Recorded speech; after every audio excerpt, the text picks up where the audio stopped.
ওকে, তাহলে দেখো আমাদের ন্যান্ড গেট নর গেটের পরে আমাদের আসছে যৌগিক গেটের বিশেষ গেট। তাহলে আমরা বলেছিলাম যে আমাদের যে বিশেষ গেট আছে, বিশেষ গেট হচ্ছে দুই প্রকার, যার একটা হচ্ছে এক্স অর গেট, আরেকটা হচ্ছে এক্স নর গেট। ঠিক আছে, একটা হচ্ছে আমাদের এক্স অর গেট, একটা হচ্ছে এক্স নর গেট। দেখো এগুলো হচ্ছে বিশেষ গেট। বিশেষ শব্দের অর্থ কি? বিশেষ শব্দের অর্থ হচ্ছে এক্সক্লুসিভ। এটা হলো বিশেষ, বিশেষ এক্সক্লুসিভ মানে বিশেষ। এই এক্সক্লুসিভের এই এক্সটাকে এখানে সিম্বলিক হিসেবে নেওয়া হয়েছে। ঠিক আছে, X OR gate, X NOR gate. এই এক্স অর গেট বলতে বোঝায় exclusive OR gate, X NOR gate বলতে বোঝানো হয় এক্সক্লুসিভ নর গেট। ওকে, তাহলে এই এক্স অর গেট আর এক্স নর গেট কিভাবে গঠিত হয়েছে, এটা থেকে ইতিমধ্যে তোমার Rajshahi board, Dhaka board, Jessore board সহ বিভিন্ন বোর্ডে এমসিকিউ এসেছে যে কোন কোন গেটের সমন্বয়ে এক্স অর গেট গঠিত হয় বা কোন কোন গেটের সমন্বয়ে এক্স নর গেট গঠিত হয়। কারণ এটা আমরা বলছি যৌগিক গেট, কয়েকটা গেট মিলে গঠিত হয়েছে, এটা একটা বিশেষ গেট। দেখো আমরা যখন সার্বজনীন গেট দেখেছিলাম, এগুলো কিন্তু জাস্ট দুইটা গেটের সমন্বয়ে গঠিত। দেখো এটা হচ্ছে অর গেট আর নট গেট, এটা হচ্ছে অ্যান্ড গেট আর নট গেট। কিন্তু যখনই আমরা বিশেষ গেট নিয়ে আলোচনা করছি, এটা দুইটা গেট নিয়ে না, এটা একাধিক গেট নিয়ে গঠিত এবং এটা বিশেষ কাজের জন্য। এই জন্য এর নাম দেওয়া হয়েছে এক্সক্লুসিভ অর গেট আর এক্সক্লুসিভ নর গেট। ওকে, তাহলে যদি আমরা প্রথমে এক্স অর গেটে আসি, যে এক্স অর গেট কাকে বলে বা আমরা কিভাবে বুঝবো কোনটা এক্স অর গেট, তাহলে বলা হচ্ছে এক্স এক্সক্লুসিভ অর গেটকে সংক্ষেপে এক্স অর গেট গঠিত হয়, যেটি তিনটি আমাদের যে মৌলিক গেট আছে তিনটা গেটকে নিয়েই গঠিত। অর্থাৎ তুমি এই গেটটা যখন আমরা বিশ্লেষণ করব, তখন আমরা তিনটা গেটের বৈশিষ্ট্য এর ভিতরে পাবো। দেখো কোন কোন গেট আমরা বলছি, যে এটা হচ্ছে একটা যৌগিক গেট যা AND gate, OR gate, NOT gate, অর্থাৎ আমাদের যে মৌলিক গেট আছে এই গেটের সমন্বয়ে তৈরি।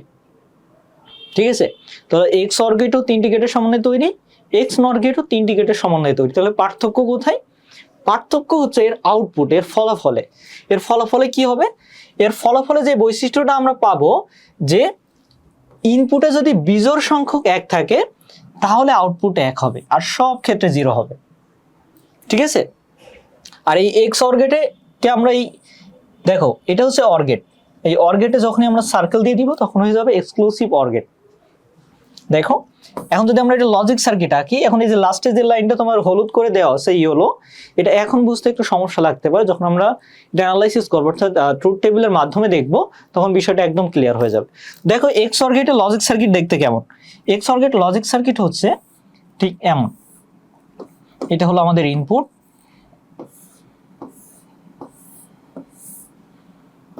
এই হচ্ছে এক্সক্লুসিভ অর গেট। তো দেখো এই এ প্লাস বি এটা কি? এটা হলো অর গেট। আর এই বৃত্তটাকে যখন আমরা এই প্লাসটাকে যখন একটা বৃত্তের ভিতরে অন্তর্ভুক্ত করব, তখনই হয়ে যাবে এটা এক্সক্লুসিভ অর গেট।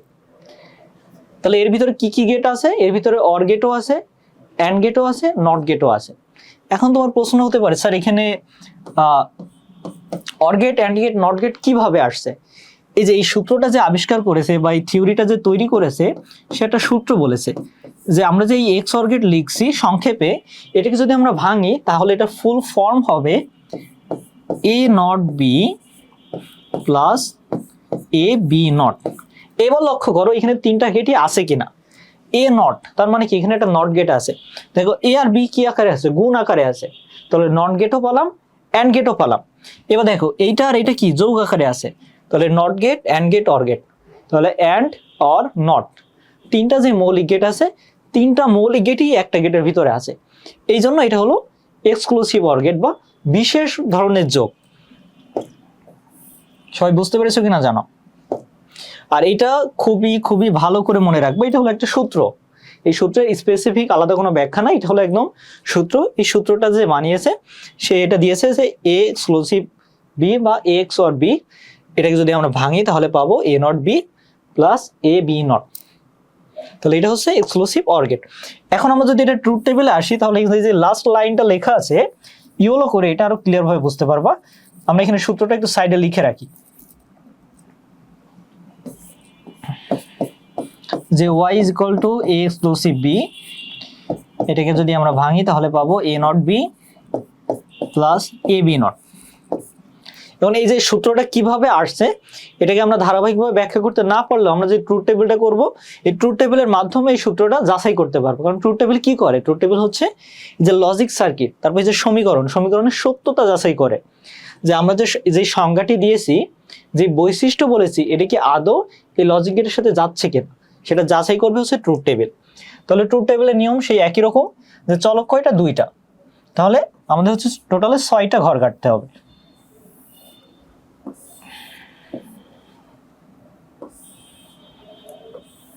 তাহলে একটা হচ্ছে ইনপুট আউটপুটের জন্য,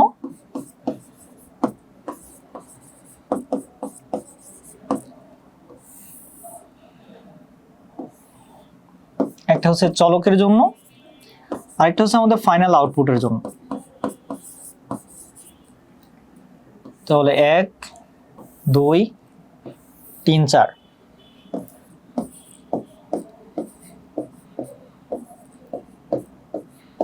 এবার লক্ষ্য করো এখানে যে ইয়েলো করার যে লাইনটি আছে, দেখো ইনপুটে বিজোড় সংখ্যক 1 থাকলেই আউটপুট 1 হবে, অন্যথায় অর্থাৎ অন্য সকল ক্ষেত্রে 0 হবে। এই লাইনটা খুব ভালো করে বুঝে নাও এবং ভালো করে মাথায় গেঁথে নাও। যখনই এক্স অর গেট এই নামটি শুনবা তখনই যেন এটা তোমার মনে আসে যে এই গেটের ক্ষেত্রে শুধুমাত্র ইনপুটে বিজোড় সংখ্যক 1 থাকলে আউটপুট 1 হবে। ইনপুটে বিজোড় সংখ্যক 1 বলতে এটা হচ্ছে আমাদের ইনপুট সেকশন, এখানে বিজোড় সংখ্যক ইনপুট 1। দেখো 1 2 এখানে 2টা করে ইনপুট, সাপোজ যদি এখানে 3টাও থাকতো, থাকতেই পারতো। আমরা দেখবো বিজোড় সংখ্যক 1 আছে কিনা। দেখো এখানে দুটোই শূন্য, তাহলে কি এখানে জোড় সংখ্যক 0 আছে, এখানে 0 আর 1 আছে। তাহলে এখানে ইনপুটে 1 কয়টা? একটা, এটাকে বলা হচ্ছে সংখ্যক। তাহলে 1 একটা 1 আছে, তাহলে একটা হচ্ছে বিজোড় সংখ্যক। তাহলে আমরা বলছি যে যখন বিজোড় সংখ্যক 1 থাকবে তখনই আউটপুট 1 হবে। তাহলে এটা হলো আউটপুট। এখানে আমরা দেখছি যে এই সারিতে বিজোড় সংখ্যক 1 আছে, তাহলে এই আউটপুট 1। আবার দেখো এখানে একটা 0 একটা 1, তাহলে একটা 1 আছে কয়বার? একবার, বিজোড় সংখ্যক বার, তাহলে এখানে 1। এখানে দেখো 1 আছে কয়বার? 2বার, তাহলে কি জোড় সংখ্যক হয়ে গেল। তাহলে আমরা বলেছি শুধুমাত্র বিজোড় সংখ্যক 1 যেখানে থাকবে তার আউটপুট হবে 1, বাকি সকল ক্ষেত্রে যেখানে যা থাকবে না কেন সব হয়ে যাবে 0। এটাই হচ্ছে আমাদের যে XOR গেটের ট্রুথ টেবিল। এবং এটার মেইন বৈশিষ্ট্য যে এখানে 2টা ঘর থাক, 3টা ঘর থাক, 4টা থাক বা 5টা থাক না কেন, শুধুমাত্র বিজোড় সংখ্যক 1 যেই সারিতে থাকবে তার আউটপুট 1 হবে, আর বাকি সকল ক্ষেত্রে 0 হবে। ওকে, এবার দেখো তোমাদের যে বিষয়টা বললাম যে আমরা যে ভেঙে যে সূত্রটি পেয়েছি সেই সূত্রটি এর সাথে মিলে যায়। কিভাবে মিলে যায়? দেখো এই যে 1 যেখানে হয়েছে, লক্ষ্য করো প্রথমটা 0 আর পরেরটা 1। তাহলে আমরা বলেছিলাম যে আমরা বাইনারিতে আমাদের যে বুলিয়ান এলজেব্রায় শুধুমাত্র বাইনারি সংখ্যা পদ্ধতি ব্যবহার করি যেখানে 0 এবং 1 থাকে।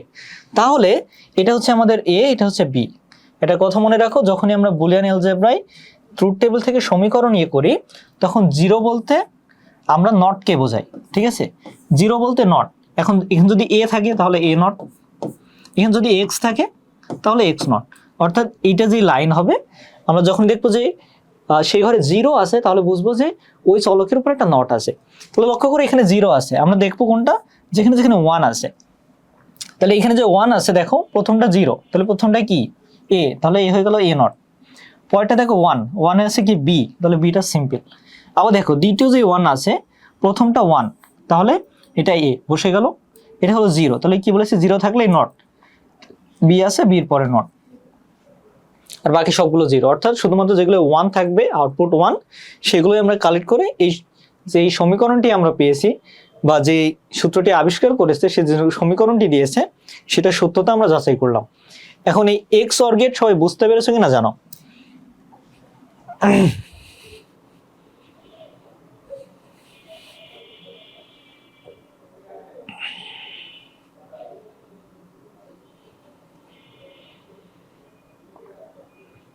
আজমির হোসেন, চতুর্থ অধ্যায়ের একটা প্রশ্ন আছে, মেসেঞ্জার গ্রুপে দিব কিনা? হ্যাঁ, তুমি মেসেঞ্জার গ্রুপে দিতে পারো, আমি ওখান থেকে দেখে সলভ করে দিব ইনশাল্লাহ। জান্নাত আক্তার ফাইন, বুঝতে পারছে।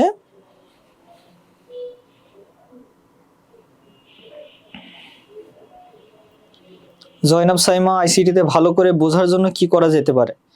আইসিটিতে ভালো করে বোঝার জন্য তোমার খুব বেশি দৌড়াদৌড়ির প্রয়োজন নাই, গাইডের পিছনে দৌড়ানোর প্রয়োজন নাই, ক্লাসগুলো মনোযোগ দিয়ে করো। আর যে কোনো একটা টেস্ট পেপার, মানে আমি বললাম তো টেস্ট পেপার বা গাইডের কাজ তুমি এই একটা কাজে ব্যবহার করবা, সেখানে কি প্রশ্ন আছে বা বিগত সালের প্রশ্নগুলো তুমি একসাথে পাচ্ছ, এই কাজের জন্যই ক্লাস করো, প্রশ্নগুলো চেষ্টা করো, এটাই হচ্ছে তোমার কাজ।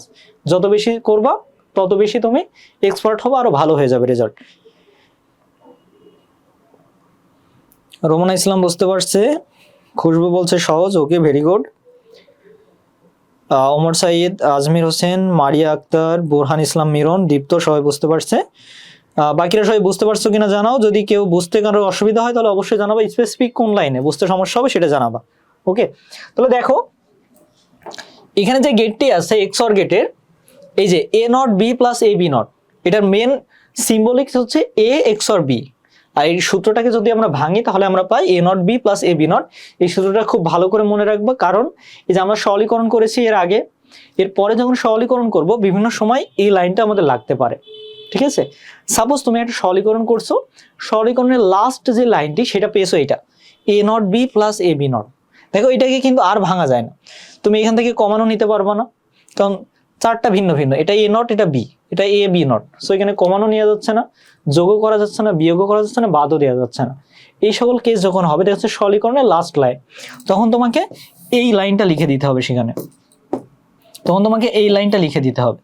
সরলীকরণের লাস্ট লাইন যদি এইটা হয়, এখন তুমি যদি এই সূত্রটাই না জানো যে এই লাইন থাকলে যে এই লাইন লিখতে হবে, তাহলে তোমাকে তাকে জানতে হবে যে এই লাইনটা এসেছে কোথা থেকে। এই লাইনটা এসেছে এই এক্সঅর গেট থেকে, যেখানে এ এক্সঅর বি, এটাকে যদি আমরা ভাঙি তাহলে পাই A not B plus A B not. Okay, এটা যেন সবার মনে থাকে। সো আমরা যে বিষয়টা বলছিলাম যে আমাদের যে এক্সঅর গেট আছে, এক্সঅর গেটের যেই সমীকরণটি পেলাম, এটা আমরা মৌলিক গেটের মাধ্যমেও লিখতে পারি। যদি আমরা এটা মৌলিক গেটের মাধ্যমে লিখি, লক্ষ্য করো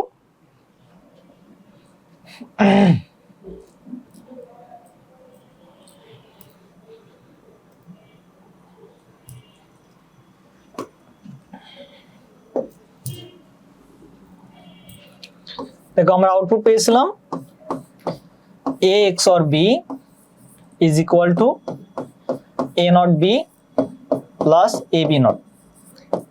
আর এটার স্পেশাল সিম্বল হচ্ছে, এই ছিল আমাদের এক্সঅর গেট, আর এর আউটপুট আমরা পেয়েছিলাম এ এক্সঅর বি। এই যে এখানে যে আমরা সমীকরণটি পেয়েছি, এটা আমরা মৌলিক গেটের মাধ্যমে প্রকাশ করতে পারি। এটা অনেক সময় তোমার প্রশ্নে আসে যে, আচ্ছা আমি আগে এটা বলি তারপরে তোমার ব্যাখ্যাটা দিচ্ছি। তাহলে তোমাদেরকে আমি লজিক সার্কিট থেকে কিভাবে, লজিক সমীকরণ থেকে কিভাবে লজিক সার্কিটে আঁকতে হয়, লজিক ফাংশন থেকে সেটা শিখিয়েছিলাম। তো দেখো এ নট আছে, তাহলে এ নট, ই নট, নটের কাজ কোন গেট করে? NOT gate. তাহলে এই হলো এ নট। তারপরে বি, এ হলো বি। এখন এই দুইটা কি আকারে আছে দেখো, এ নট বি গুণ আকারে আছে, তাহলে গুণ করে কোন গেট? গুণ করে অ্যান্ড গেট, তাহলে এই হলো গুণ। তারপরে দেখো এটা সিম্পল, তাহলে এই নিলাম এ, তারপরে বির পরে নট আছে, তাহলে নটের কাজ করবে নট গেট। দুইটা কি আকারে আছে? গুণ আকারে, তাহলে গুণের কাজ করে অ্যান্ড গেট।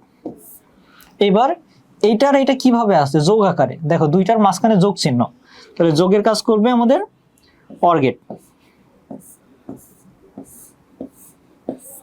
তাহলে ফাইনালি এর আউটপুট হচ্ছে A not B plus A B not. এখন এটা তোমাদের কেন দেখালাম, অনেক সময় তুমি দেখবা প্রশ্নে ধরো এই সিম্বলটা দেওয়া আছে, অথবা তোমাকে এইটা দিয়ে দিয়েছে, ওকে, সিম্বল না দিয়ে এই সবটা দিয়ে দিয়েছে, দিয়ে তোমাকে বললো উদ্দীপকে উল্লেখিত গেটটি মৌলিক গেটের মাধ্যমে বাস্তবায়ন করো। তোমাকে বলবে উদ্দীপকে উল্লেখিত গেটটি মৌলিক গেটের মাধ্যমে বাস্তবায়ন করো। তাহলে তুমি যখন এই সিম্বলটা দেখছো, সিম্বল দিলে তো তুমি সহজেই বুঝে যাবে এটা হলো এক্সঅর গেট। কারণ সিম্বল কারোর সাথে কারো মেলে না, এটা আলাদা স্পেসিফিক বৈশিষ্ট্য থাকে। কিন্তু তুমি যখন এটা দেখবা তখন কিন্তু তোমাকে একটু ব্রেন খাটাতে হবে। ওই যে আমি যে সিস্টেমটা দেখিয়েছিলাম, তুমি দুইটা লাইন ফলো করবা, যে যেখানে একটা এক আছে আর যে লাইনে সবগুলো এক। তো দেখো 0 1 আর দুইটা এক, তাহলে এটা দেখো আমরা যতগুলো গেট পড়েছি কোনো গেটের সাথে তুমি এটা ম্যাচ করাতে পারবে না, শুধুমাত্র এখানেই ম্যাচ করবে যে বিজোড় সংখ্যক ইনপুট 1 থাকলেই আউটপুট 1 হবে। যেখানে বিজোড় সংখ্যক 1 আছে এই জন্য 1 হয়েছে, আর বাকি সব ক্ষেত্রে 0। তাহলে এটা হলো এক্সঅর গেট। তো তখন তুমি অ্যান্সার করবা কিভাবে? তোমার প্রথমে লিখতে হবে যে উদ্দীপকে উল্লেখিত গেটটি এক্সঅর গেট, এবার এক্সঅর গেটের সংজ্ঞা দিতে হবে। সংজ্ঞা দেওয়ার পরে তুমি জাস্ট এইটুকু লিখবা যে এক্সঅর গেটের output y is equal to A XOR B, এবার এটা ভাঙবা A not B plus A B not, তারপরে এটা লিখে দিবা। তারপরে জাস্ট এইটুকু লিখে দিলেই তোমার গ বা ঘ যেটাতেই আসুক না কেন ফুল মার্ক।